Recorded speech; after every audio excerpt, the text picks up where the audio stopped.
everyone. Last time here I drew traditionally. I talked about wanting to redraw Ghibli movies because I already did 3 Ghibli movies redraw, like screencap redraw, 3 years ago.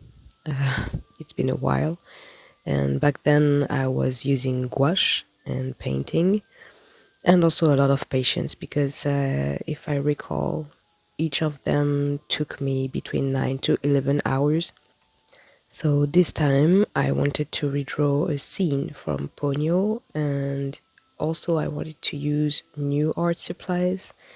This is not sponsored, it's just that I bought myself Arrtx markers because I'm a simple guy and I'm easily swayed by artist vlogs on YouTube. And let me tell you, yeah, this wasn't an easy redraw. I struggled a lot using these, but I will explain further in the video. As always, I'm starting first with a rough sketch with pencils just to figure out the composition and proportion of the drawing. And as I explained in my digital coloring video, once I have my line art or sketch, I go with the base color.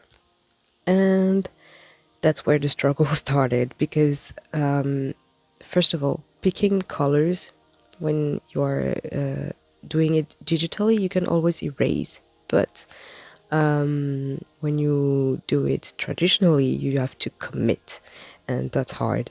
So basically, the struggle started there.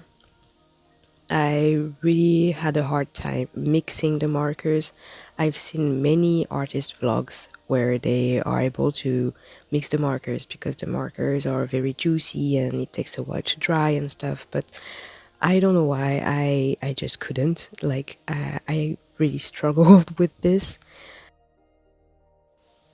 Also, since I didn't really use much the markers before, it's always a bit complicated to get used to a new tool, so I think that also didn't help.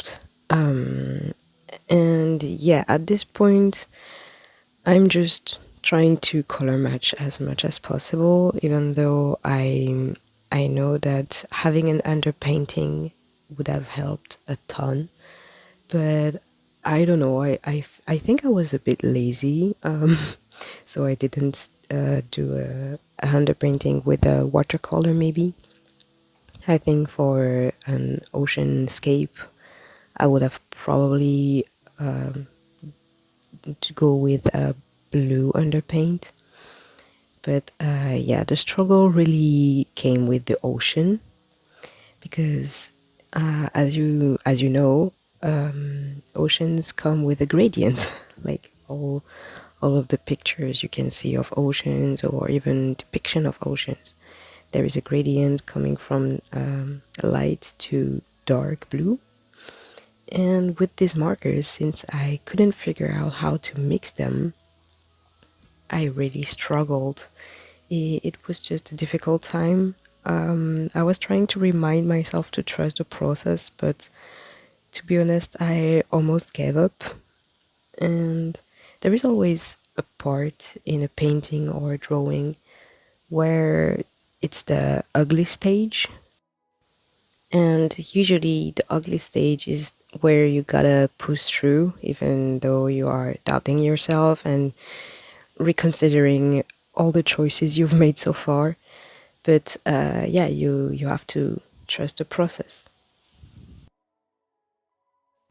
I also think that the fact I already did Ghibli redraws 3 years ago, and back then when I did them, I was like, oh my god, this is my peak. I will never do better than this.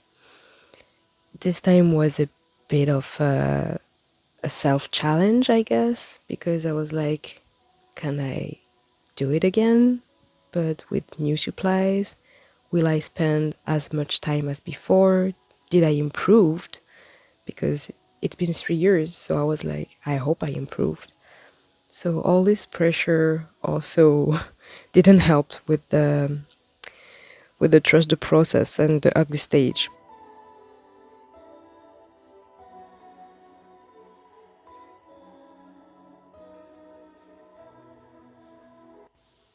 for the record, Ponyo was the Ghibli movie I watched last, I believe. Like, I really watched it pretty late. I was 18 or 19 when I watched it for the first time, and it's really weird because every time I watched it since then, I always fall asleep or get a bit drowsy when Ponyo herself gets drowsy. I don't know, I think there is something in the pacing of the movie that makes me feel like sleeping, and I find that really really funny that it's happening at the same time that Ponyo loses her magic powers. So yeah, I kind of like Ponyo because it's a pretty new environment, because in Ghibli movies we always see nature but not so much the ocean, and I found that Ponyo was, I don't know, it was just refreshing, and also all the weird old animals and crustaceans, the magic and everything. It just really felt magical, and I think that's what I love about Ghibli movies. So right now I'm trying to add shadows and also a bit of lights to just bring dimension into the painting. Usually I will do first the base color, then the shadows, then the lights, but I was so lost in this process that I did everything at the same time, I feel. And also you will see I use this marker, the pale yellow one, a lot. It really saved me multiple times to try to blend stuff together. So yeah, I kind of used and abused it.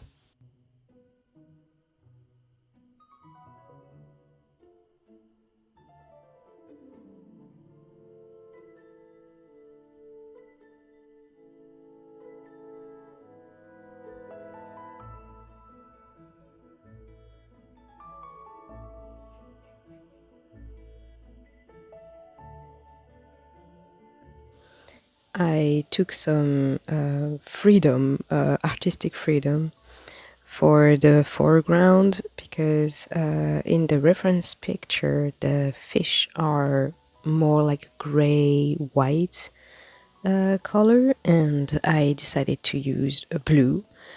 But I feel like the foreground fish really helped tying all the painting together, and maybe also a bit distract from the painting on the of the background, because yeah, the visual unity of it was not what I expected it to be, let's say. So yeah, now I'm just adding the little fish on the background. It's just dots.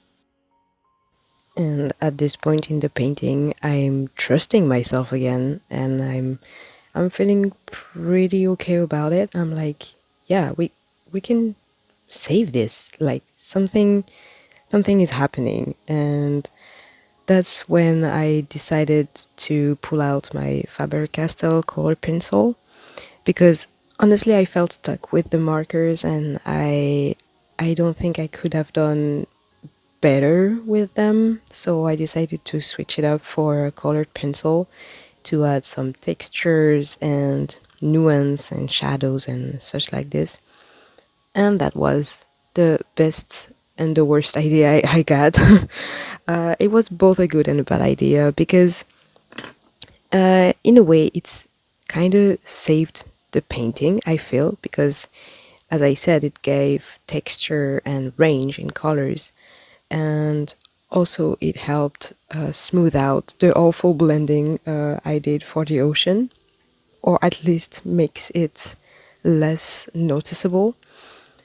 But it also wasn't such a good idea, because as you saw, I struggled with mixing the markers, so I really layered them up and trying to mix them at all costs, and I put a lot of paint on the paper, to the point that the paper started to peel off a bit because I've been trying so much. And so rubbing colored pencil on top of that on the paper really didn't help the paper stick, let's say. So it did peel off at some points. And also, when you are using color pencil on watercolors, I feel like it's easier, or maybe gouache too, because it's water based, and I don't know, the colored pencil just glide on it. But on acrylic, it was a bit complicated. I felt at first that the colored pencil wouldn't stay on it, or that it would scratch it, or the fact that colored pencil are a bit waxy, it wouldn't stay. So I was a bit struggling as well, but less than with the markers only. And also it helped me doing some outlines and such, and giving more details on the roof of the house. All in all, it I think it ended up all right. The whole thing from sketch to finish took me only 1 hour and a half instead of the 9 to 11 hours I spent on each of my first gouaches. So I was a bit impressed, to be honest, with the whole process of it. But at the same time, this painting is tinier than the other ones. The other ones are uh, done on A5 paper, and they're almost taking all the place.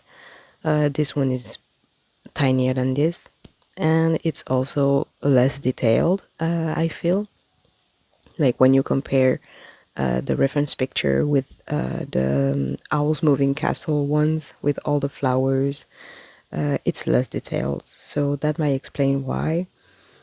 And also in the process, I tried to color match as much as I could, but since I couldn't figure out how to mix markers, I it's not that I gave up on mix and matching, but it's more that I decided that it was enough trying, and in a way it was like it is what it is, and we will see what it does at the end.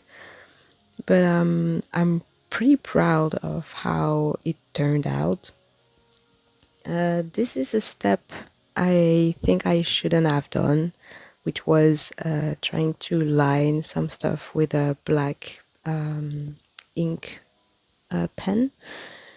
And yeah, honestly, I think I regret a bit because I liked the colored pencil much more, but it is done. So tell me what you think, and thank you for watching. See you in the next video.